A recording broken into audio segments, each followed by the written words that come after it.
Dr. Rathika, welcome to BGS. Thank you for having me here. I'm so excited. I'm so excited. I believe this is your first time doing an in-person It is. I've podcast. done a lot of online podcast recordings. Mhm. And I have my own podcast as well, which is relaunching at the moment. Oh, But yeah, it's all been online. So this is beautiful to come in person and be here. So thank you for having me. oh, it's a pleasure. And it's always a different energy, isn't it? It is, definitely. Dr. Rathika, or Rathika, I'll call you for the rest of the interview. For those who don't know who you are, could you give us a little bit of an introduction into yourself? Where do I start? I'll start with my background. So I am a British-born Tamil woman, and I live up north now with my husband and my son and my dog in Cheshire. And I grew up in South London. And I run a business called the Spiritual Psychologist. So I have been a psychologist for 17 years. Wow. And I left the job of like being a traditional psychologist and started my business, the Spiritual Psychologist. And I run retreats. My main offering to the world is a 12-month holistic coaching certification that brings in psychology, spirituality, and embodiment as well. So connecting with our bodies in deeper ways. And I offer mentorship too. So I am like a creative, visionary, go-getter woman, and that's who I call in to my spaces, the people who are ready to expand into how they want to live life, how they what they desire to create, and to not be, I guess, held back by societal norms, narratives, stories that keep people small. And to tap into potentiality. That's a lot of what I bring into my work as well. I have so many questions already. Were you always this way? You said you were a go-getter. You're someone who attracts this into your world. But as a child, did you feel that way always? No. I always had like this fire. I was always very fiery. So I'd have like these rage moments or just quite a strong voice, I guess, at home sometimes. When I compare myself maybe to my siblings, I would say that I was not confident, I don't think, or I had confidence in certain areas, but I was in social situations, quite small, or would be questioning myself a lot. How I am now is like the opposite, in that I feel that I've cultivated a stronger mindset. I've cultivated a deeper relationship with myself, with my body, with spirituality, with connection as a whole in who I am, and with others as well. And that's definitely developed my relationships too, because I've attracted in, as a result, people who really see me for who I am, rather than maybe trying to fit in and blend in and trying to belong. So it's been a big journey of accepting parts of myself that were maybe hidden in the shadows. And that's a lot of work I do with clients as well, that there's these shadowy parts of ourselves that we might feel shame for, or that subconsciously rule the show. So, very different, I'd say, from when I was younger. I think those shadow parts exist in all of us.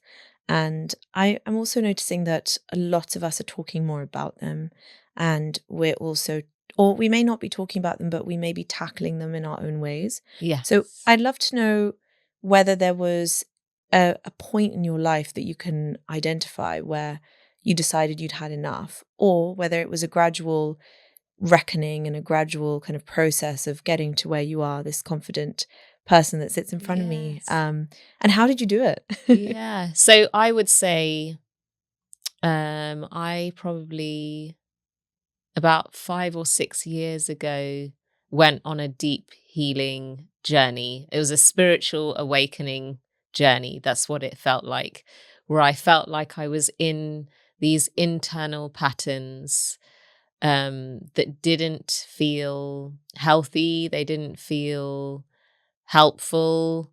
They felt very much secretive as well.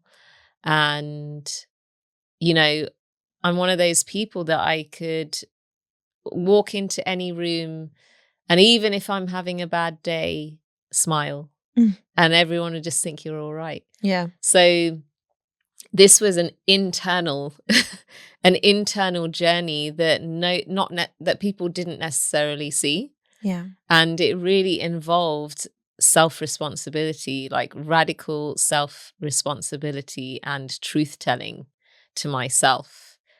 And that journey was lonely because it meant I had to crumble everything that I knew almost and question everything, Mm, and really look at as well the parts of me that were maybe feeling a sense of shame, and to really honor those parts as opposed to ignoring them. But actually, the shame is like leading the way anyway in how you're behaving, right? So I'll give an example. It's like if you are constantly overworking, constantly burnt out, for example, there's going to be that part of you that is leading the way there, which is the shadow, which is I don't deserve to rest. mm. Or I have this incessant need for uh, Pro- proving my worth. yes, proving, people pleasing, Mm. whatever it might be. Impressing. Yes. So then there was those that you've got to ask yourself those questions around that, and that's uncomfortable Mm. because it means looking at who am I when I'm not pleasing, when I'm not in perfection, when I'm not shoulding. I should do this, I should do that. Yeah. I should do what my parents want me to do, or what society wants me to do, what my partner wants me to do, and how internalized that can become. It's a scary journey. I'm on it myself right now. And something I wonder is it worth the unveiling of all those shadows and the going back to ground one, ground zero, even questioning why you lived your life a certain way all of these years, questioning whether any of it was worth it. Uh, do you think that whole journey is something that everybody should be going on? Or, is it something that is a rare thing that actually only a few can actually achieve? I think everybody should go on it, but you've got to have the consciousness Mm, to decide something, haven't you? So I'm not here to say that people should, I guess, go on a journey of healing or awakening. You know, people can do what they want. But what I know is that from going on a healing journey and from taking clients on healing journeys and um, supporting people to move to what they actually desire in their life, and they might not know what that is, there's so much on the other side. It's just incredible. I don't know how to explain it. And it's one of those things that's so internal that, again, other people might not see. mm, So it's things like how you're waking up in the morning. You know, waking up in that deep gratitude, waking up with this pure gratitude of, I'm here another day. You know, what am I going to do with this day? And when you're, I guess, ridden with the shoulds, the cycle of a pattern or unhappiness, depression, anxiety, whatever it is, you can so easily end up on a loop. And you can live your life like that. You can end up, and I see it around me as well, So do I. and it's the way that I see it now is I can create anything I desire to create. It might not come, but I have the choice to create something, to shift any pattern, whether it's like my relationship with money, health, my body, my relationship with my husband, my child, my business, anything. So there's that bit around radical self-responsibility, no matter what you have moved through. And that's going to trigger some people, because I know that some people have moved through some very, very challenging things in their life. But the bit where you're going to find liberation is when you take responsibility for what is arising in your body, in your being. And that's where awakening starts, that radical responsibility. And it's the most liberating place to be, because you're then empowered, you know, rather than being the victim of everything that has happened to you. You are leading from empowerment by taking responsibility for what is present for you.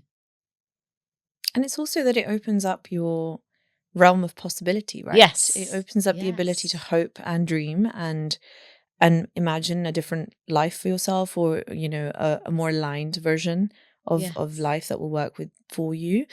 I can say that because it's something I'm going through right now. And it's very interesting, because going back to the point that you said, that you made around no longer doing things for those kind of external reasons, and then questioning, well, what does my life look like when I'm actually doing things that I really want to do for myself? There's a lens there, I think, around possibly cultural identity as well, because in my community, like, there's a lot of collectivist mindset. There's a lot of responsibilities you have towards people around you to make sure they're comfortable in kind of your identity, which is a really weird thing to do, because you're living that day to day. And I'm noticing that, you know, I'm in my early 30s. A lot of people around this age are starting to really be like, this is not, you know, it's not cut out to be what I thought it was going to be. And life isn't panning out maybe in the way that I want it to, because I'm actually just not feeling happy. And why was I making decisions for, you know, reasons that didn't actually benefit me in the long run? So going back to the point of like cultural identity, I guess, do you think that shaped a part of those kind of fears that you had growing up, of how you should be living your life, or what you can and can't do? Do you think part of that kind of Tamil identity contributed towards that? Yes, definitely. For us, I guess, as South Asian, as a Tamil woman, there's so much complexity there in terms of identity. And my parents came here to England when they were early 20s. And there's that move here that you're living in two different identities of, you know, who am I here? I have these cultural expectations, rules, beauty as well, so much beauty. And I have my white peers who are living in this way, and I can't access that fully. You know, I can't access it fully. So where do I fit in? Where do I belong? I don't belong in traditional Sri Lanka, and I also don't belong in white Britain. So that was confusing. And that again has been part of the healing journey, because, part of that journey for me was coming to this, getting to a place now where I see it as such a gift. I feel so blessed that I have been brought up in two worlds, that I am emergence of those two worlds. Mm. And in my work, I get to bring in this lens of both East and West. And it's so profound. Now, when I look at spiritual spaces, what I see is that people are really desiring deeper connection through ritual, for example. And I'm like, oh, I had that all of my life. When I started my period, I had my sari ceremony, and I look at it now and it's such a powerful transitional ceremony.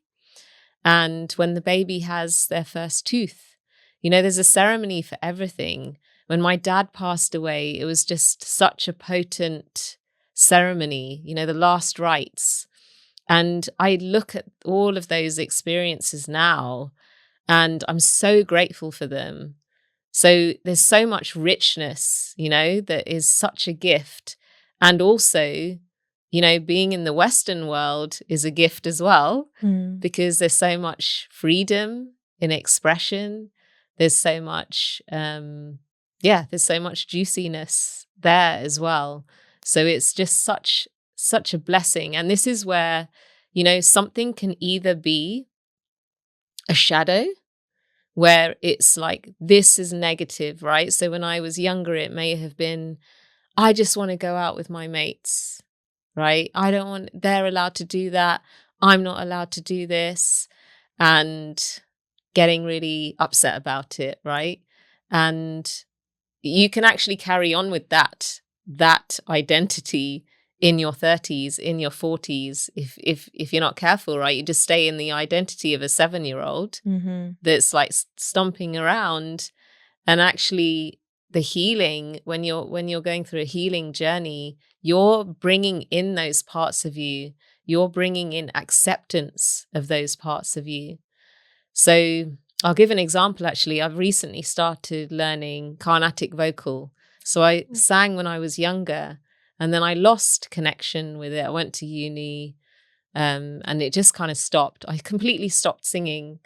And then the last few months I've started singing again. And I noticed this resistance of, traditional South Asian singing is very different to the Western sound. And it's been really claiming that. Yeah. Rather than feeling shame for it. So that's been really interesting. It's like it's just one example, right? Of actually that was subconsciously in me, that the Asian sounds are in some way like not understood. People won't get it. And I had those experiences as well a little bit when I was younger, where I'd sing and then my white friends would be like, I don't quite get it, but and then I'd sit with this feeling of shame. Yeah. They don't get it. I don't belong. Once again, I don't belong. So now it's like, okay, I really get to claim this. I get to bring this into my retreats. I get to fully own these beautiful sounds that are so ancient and so sacred. So it's like a reclaiming. That's what it is, a journey of reclaiming constantly. Yeah, yeah. That's so beautiful. I didn't know you sang. Yes. So on to kind of your healing work that you do. The first thing I want to really know is, I read on your social media that you basically quit the traditional path of being a psychologist in 2020. And now you run this company called Spiritual Psychologist. And I would love to know what actually spurred that change on for you. And was it a long time coming? Was there a certain circumstance that led you to doing that? And how are you feeling about having kind of come out the other side now? Yes. So it was as a result, actually, of going on this healing journey, this growth journey. And it's like I could suddenly see. It was like I could suddenly see. And it was almost like just a very quick decision. I hadn't Really? thought about it. My husband was talking about actually going on his own transition potentially. Yeah. And then I jumped on it and I jumped on it and said, actually, I think I'm going to leave my job. No. How did he take that? He'd already decided he wasn't going to. Okay, So fine. I then took the leap. And I was lucky because I had a buffer of being able to do contracted work. But it meant I could come out actually of systems. Um, but it was, I think this is what happens when you start to awaken to potential and possibility, and that you can do what you want, essentially, and that you don't need to seek permission, you start making decisions. And that was like a simple decision. And it, to other people, it may have been, or to me at another time, it would have been like, how can you possibly want to quit your career that you spent literally 8 years learning for and did a doctorate in? That's like, for most people, it's like, hey, that's your set career path. And it was just like a no. I'd already started creating some, social media content for the Spiritual Psychologist. I'd started taking the odd client and then started building it from there. That's I think I amazing. answered the question. You did, yeah. That's amazing.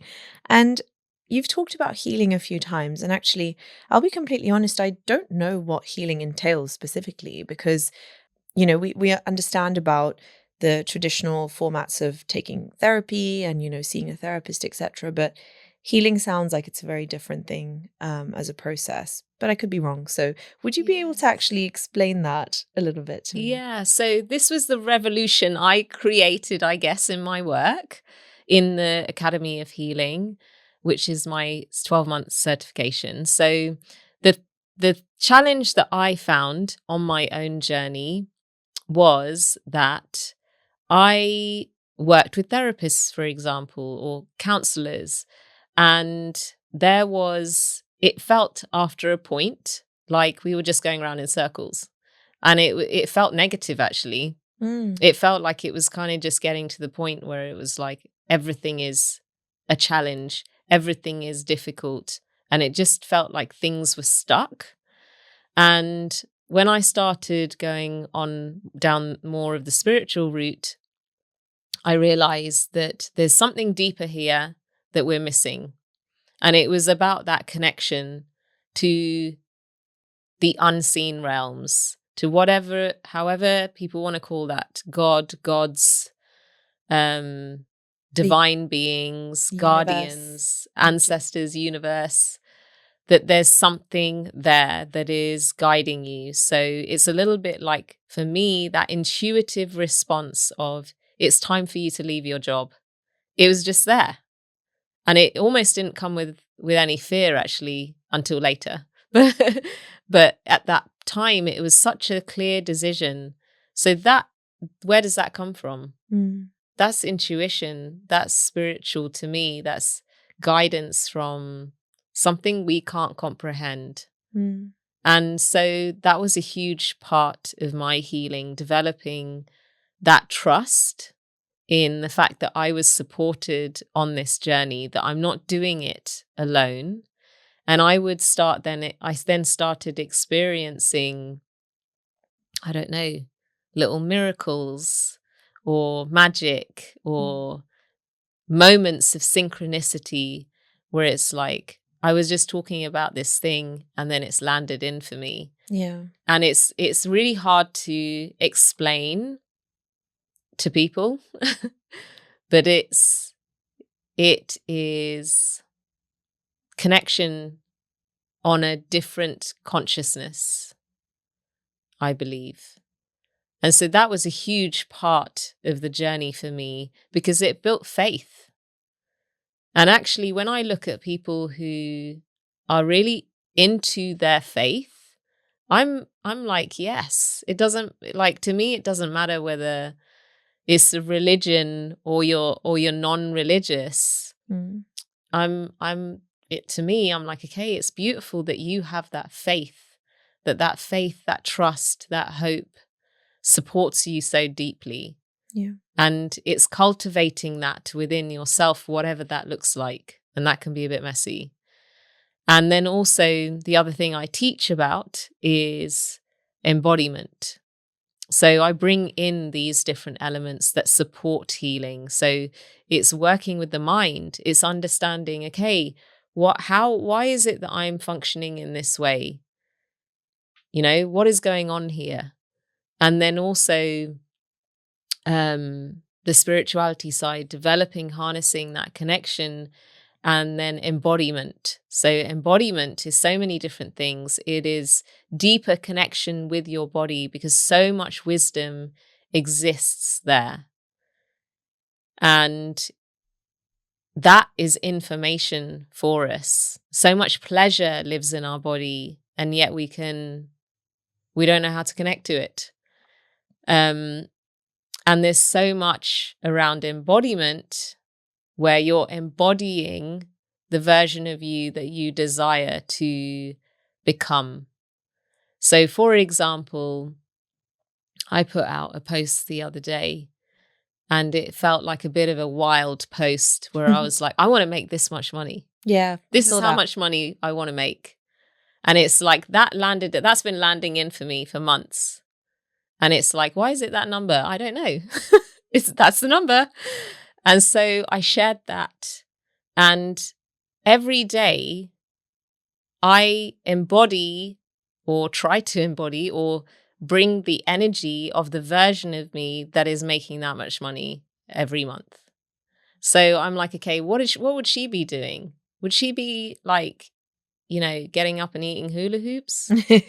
I don't know. It doesn't feel aligned. She might be. She might, once in a while. On some occasions. They're not mutually exclusive. Yeah, exactly. But there's that part of me then where it's like elevated, for example, my health. Yeah. Right? It's like, okay, that version of me, when I visualize her health is like really pretty good. And so it's invited that up level. It's like, okay, are there things I need to do in my business? What would I be doing if I'm earning that much money in the business? How would I be leading it? What would be going on in the systems in my business?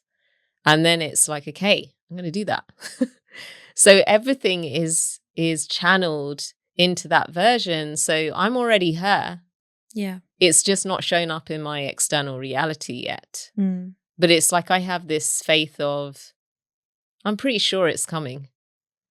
And that's like so strong to have that faith in something. And I know that there will probably be points along the journey where I'm like, it's not happening. And then I get to surrender and be like, hey, if it doesn't happen, it's okay. Because life is awesome.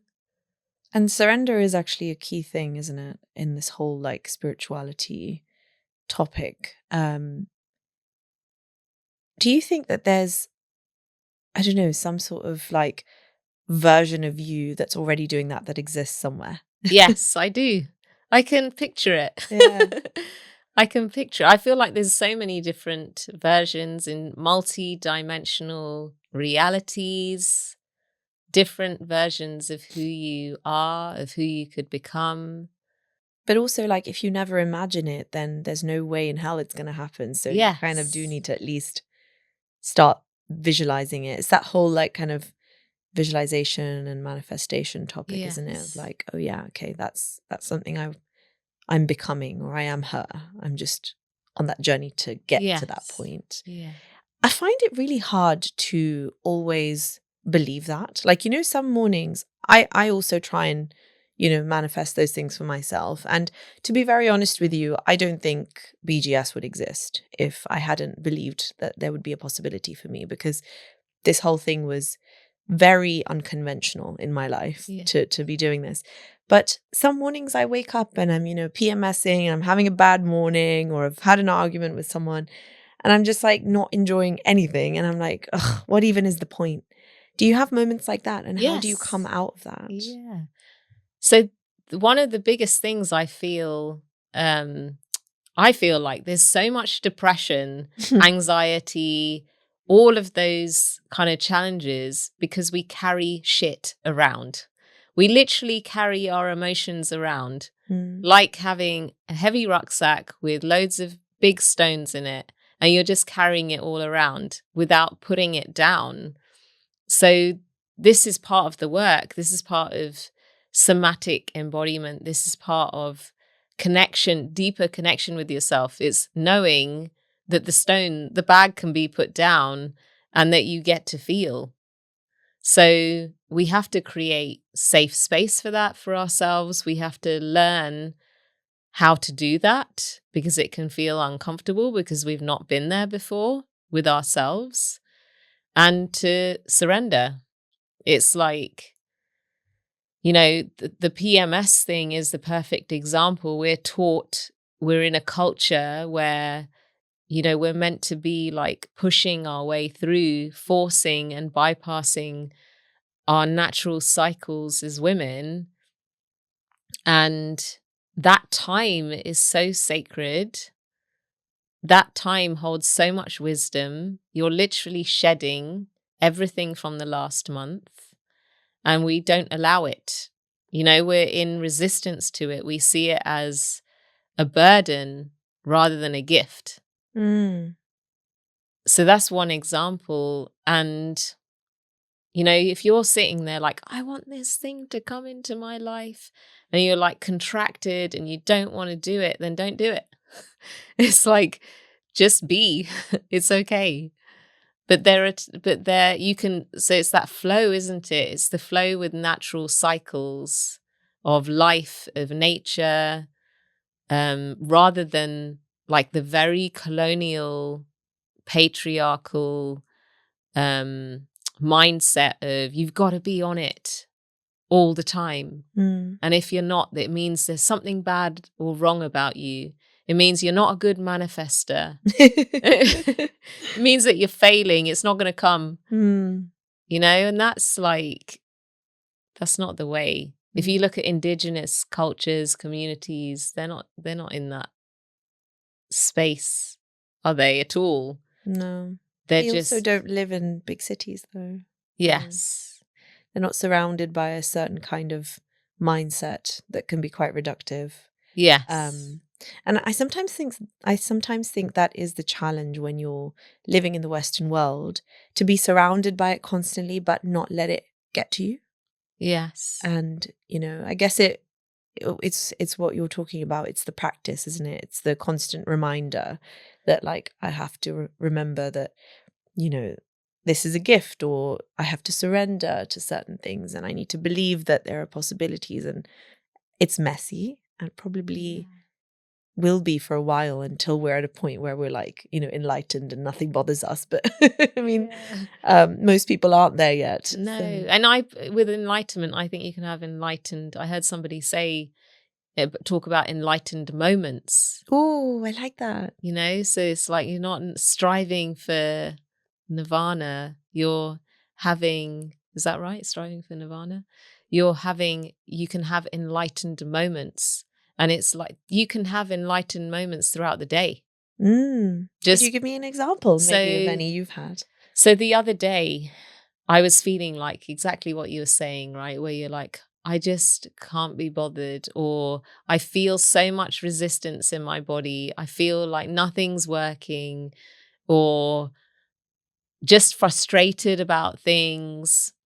And I just sat down, and actually I was working with a little bit of plant medicine with harpe. So it's like a tobacco, sacred tobacco, and you blow it up your nose, and it just supports connection. And I just sat, for 10, 15 minutes. And that was a supportive aid in that process.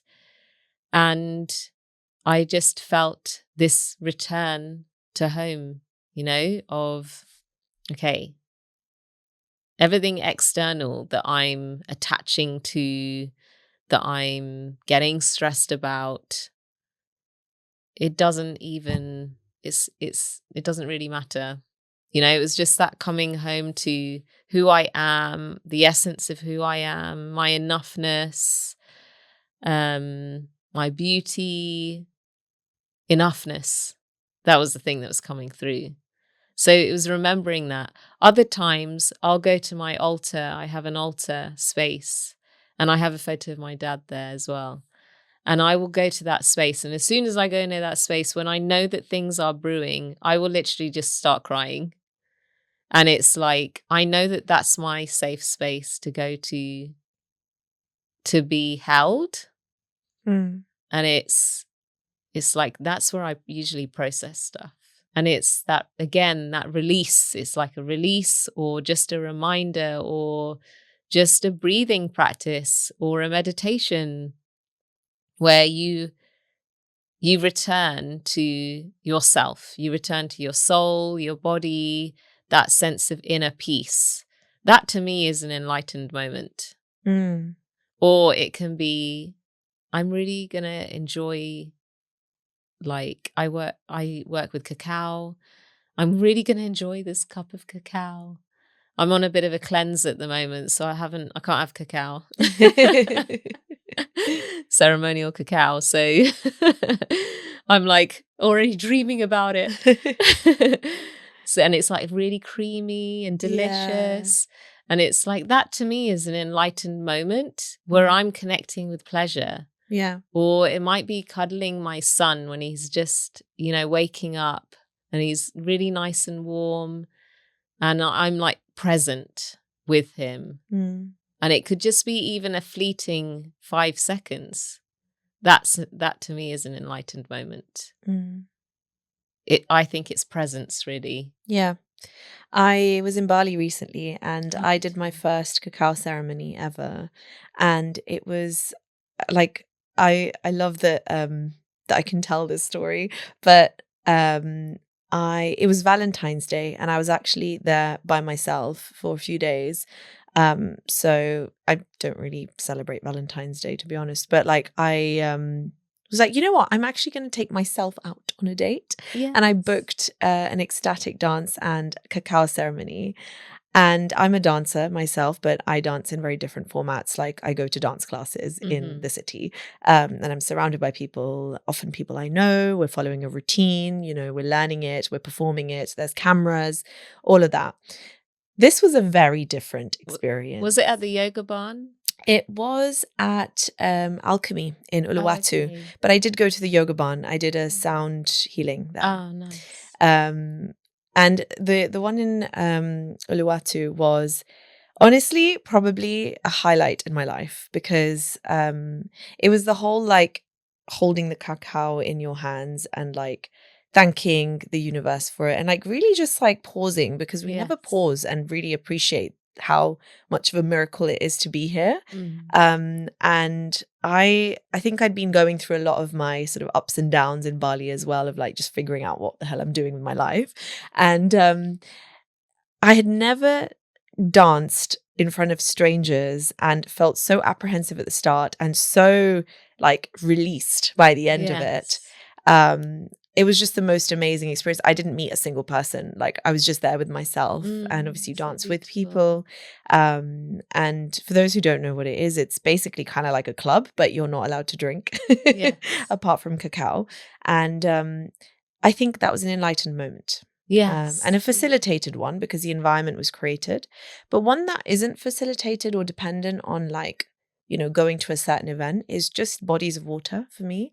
Going, sitting by the sea and being around something that's way more vast than me.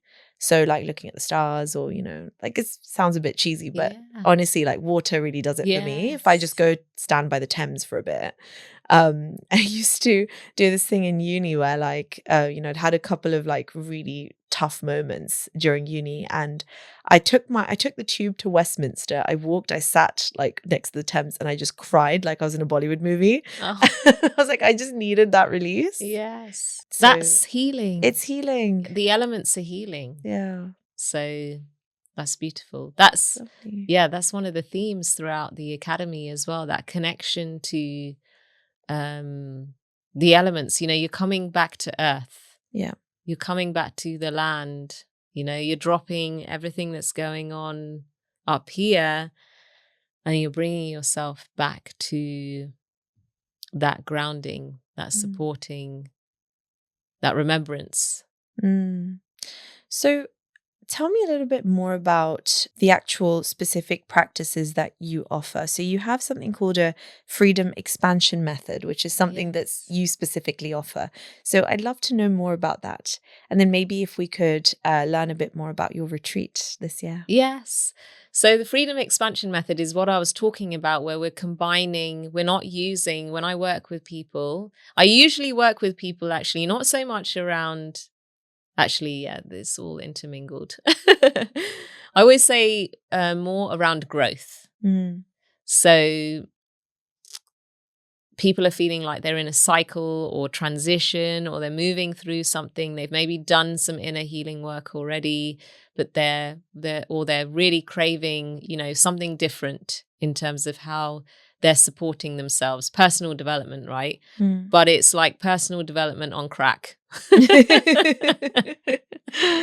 In that we're bringing in these different dimensions. So when I'm working with people, it's not like a therapy session. It's a container. It's not just me supporting somebody. It is the universe supporting in that journey. It's a vessel, and we're working with all realms. We're not just working just the two of us. That's the way that I see it. When I'm working with people, I see it that I have a whole guidance system behind me that is supporting me to channel the right support for that person. So that's where I was speaking about bringing in the psychology, the mindset pieces, understanding trauma.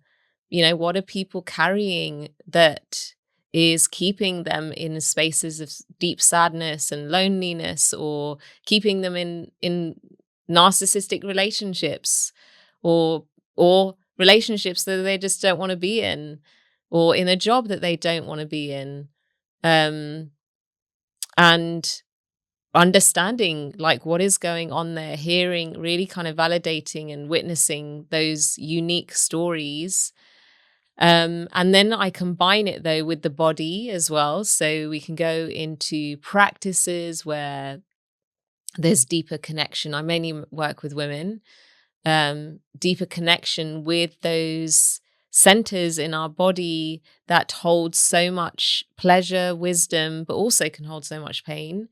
So connecting with the womb space, connecting with our hips, bringing in movements that can support to activate creativity, or that deeper connection as a woman, and to also bring in more pleasure in the body. So I work with a lot of people actually that maybe are like quite in that more like in a more of a masculine space. My tendency is to go into that as well sometimes if I'm overworking, for example, and I have to watch myself. So it's bringing people back into their feminine bodies where things are more in flow, where we're moving. It's a little bit like the ecstatic dance, right? Where you've learned to masculine structure in some ways, which is beautiful around dancing. But the ecstatic dance enabled you to be free, to be in full flow. And that created expansion in your body, it sounds like, where you were then experiencing something that was beyond what you normally experience. You experienced sensations in your body which felt like they opened you up. So it's combining all of those pieces. And then I bring in this work around identity. So often people are carrying an identity, and this can be wherever you are on your life journey. So you can be holding the identity, which a lot of people do, of the 13-year-old version of you, and you're still operating from those belief systems. You're still operating from your relationships sometimes from that place. Yeah. And it sounds so crazy, but we all have that in us unless we look at those patterns. So you can hold the identity of, I'm rubbish at this thing. I'm Like no sport. Yeah. I was always like a chubby kid. Yeah. Or something. Right. So that's a great example of, you can still hold the identity now of, well, I'm no good at sport. I'm still the chubby kid. And it's then shifting that to, I am a healthy sportswoman. Yeah.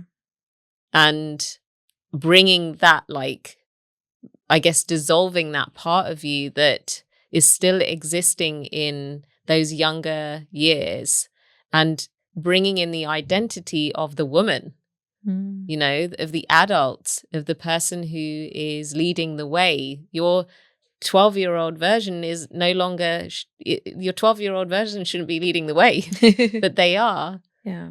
So that's the bit that we work on, and shifting the narrative of capacity of what you can hold, of potential, of your capability. And in terms of your retreats, then, are they kind of a more immersive version of that whole Yes. healing process? Yeah.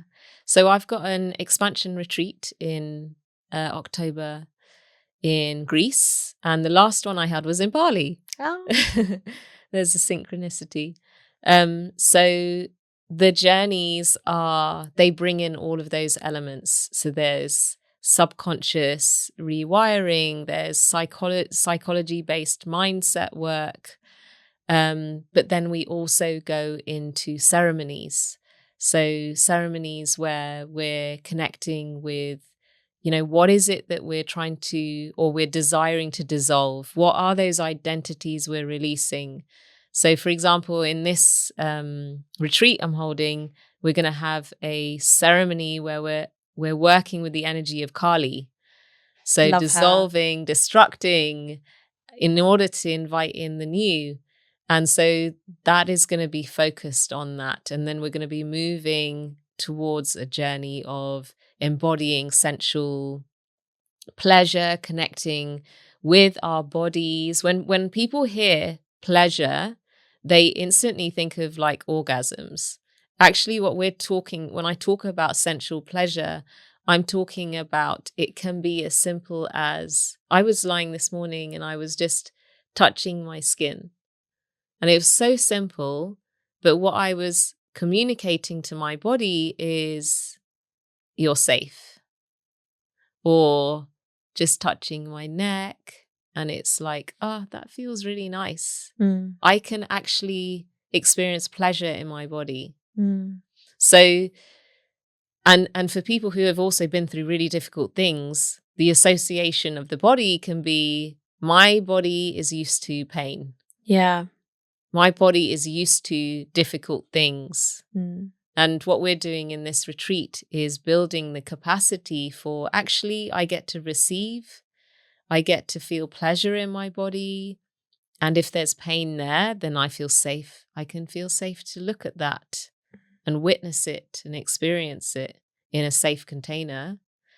And there's going to be visioning work. So workshops where we're really, looking at what people are expanding into and really allowing permission, because there can be so much shame and guilt around what we desire. Yeah. And we can make it wrong or bad. And often, again, those aren't our stories. Those are stories that have been projected onto us in some way. Yeah. And so it's untangling from that and really allowing yourself that full permission to be seen in your desires with other women who are in the same space, and it's giving each other that permission, and also coming up with a tangible plan, practical strategy, Like, how do I bring this thing in? The masculine. Yes. Yeah. But it's a reclaiming, isn't it, as well? Like you were saying earlier in our conversation around identity, but this is more like reclaiming what you deserve to have, which Yes. we somehow grow up learning that we don't deserve, whether it comes to, you know, pleasure, happiness, or safety. Like feeling empowered within yourself, giving yourself permission to take a certain step in your life, like all of those things. Yes. Or capping it. Yeah. It's like, I can have this much, right? So it's like, okay, I'm married, I have a child, I'm so blessed, and that should be enough. Yeah, I should be grateful. Yes. And I should, you know, honor that every single day. And I can't dream bigger than that. Yes, exactly. It's so exciting that all of this is unfolding and that you're doing such amazing work, Rathika. I'm really looking forward to seeing that post that you're going to post soon about the fact that you made that money. Yes. And that you're making that every month. Because there should be no shame in also wanting things like that in our lives. You know, I think we're also shamed into kind of making ourselves smaller. Yes. Like, oh, how can you say that? How can you ask publicly? that much? Is that even possible? While I'm like here grinding away at my at my job that doesn't pay me anywhere near that. So it's very interesting to see that, and especially, I mean, it might sound cliche, but also like as a South Asian woman, you know, I can, if you're doing it, I can see myself doing it, kind of thing, you know. Yes. And I think there's a real power in that. Because often I think even today we're in workspaces where there aren't many people actually that we can look up to that look like us, even today. Yes. And the ones that do, sometimes we're a bit like, oh, I don't know if I relate to you actually. Like, I don't know if, I can see myself doing what you're doing. So it's really empowering to hear that. And wrapping up our conversation today, one thing I ask all of my guests is, what do you have strong game in? What do I have strong game in?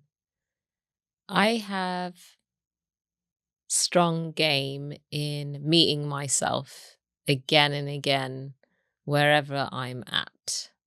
So whatever cycle I'm in, it's like if I'm in this down mood or whatever it might be, it's like I will meet myself in that, in loving compassion.